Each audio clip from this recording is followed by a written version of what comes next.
Sa madilim na kalsada ng probinsya, may isang taxi driver na kilala sa tawag na Kuya Inday.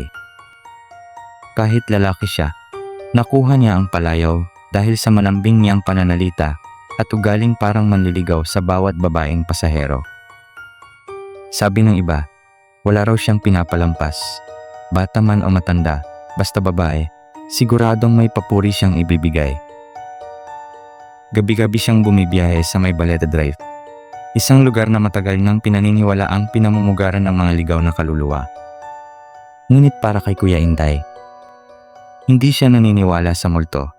Mas naniniwala siya sa dagdag na kita kapag may nagpahatid kahit 10 oras na ng gabi. Isang maulang hating gabi, may pumara sa kanya sa ilalim ng isang matandang puno ng balete. Isang babaeng nakaputi, mahaba ang buhok at halos hindi maaninag ang mukha dahil sa dilim. Kahit medyo kinabahan, ngumiti si Kuya Inday at binuksan ang bintana. "Miss, saan po tayo?" Malambing niyang tanong. Mahina ngunit malinaw ang boses ng babae. "Sa dulo lang, sa may lumang bahay." Walang emosyon ang tono nito, parang malamig na hangin na dumaan sa kanyang tenga. Ngunit dahil sanay siya sa kung ano-anong pasahero, pinasakay niya ito ng walang pag-aalinlangan. Habang tumatakbo ang taxi, napansin niyang tila walang refleksyon ang babae sa rearview mirror. Unay inisip niyang baka dahil lang sa ilaw ng poste sa kalsada.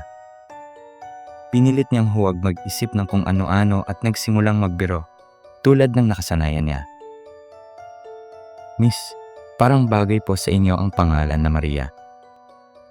Ang ganda niyo po kasi parang artista." Ngunit walang sagot. Tanging ang tunog ng ulan at makina ng taxi ang maririnig. Unti-unting bumigat ang pakiramdam niya. Maya-maya, naamoy niya ang kakaibang halimuyak, parang bulaklak na sampagita, na may halong amoy ng lumang kahoy. Nagsimulang manlamig ang loob ng sasakyan kahit nakapatay ang aircon.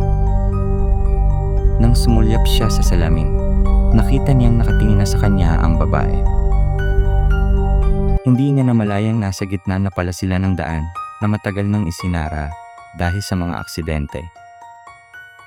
Nanginginig niyang hinawakan ang manibela habang unti-unting bumababa ang babae sa taxi. Ngunit bago tuluyang makalayo, bigla itong yumuko sa bintana ng driver. "Mahilig ka raw manligaw," sabi nito na may bahid ng panunuya. "Ako naman ang manliligaw sa'yo, habang buhay." Napatingin siya sa metro ng taxi, biglang umandar ito ng kusa. Mabilis na umiikot ang numero kahit hindi umaandar ang sasakyan. Nang muli siyang tumingin sa labas, wala na ang babae. Ngunit sa upuan sa likod, may basang marka ng kamay na tila kumapit sa sandalan.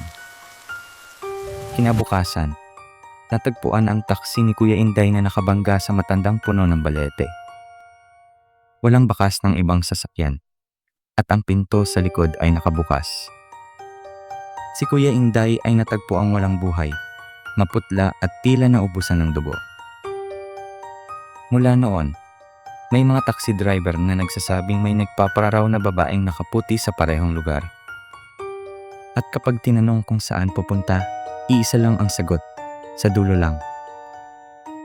Ngunit ang mas nakakatakot, may mga pasaherong nakarinig ng malambing na boses ng lalaki sa loob ng taxi na bumubulong.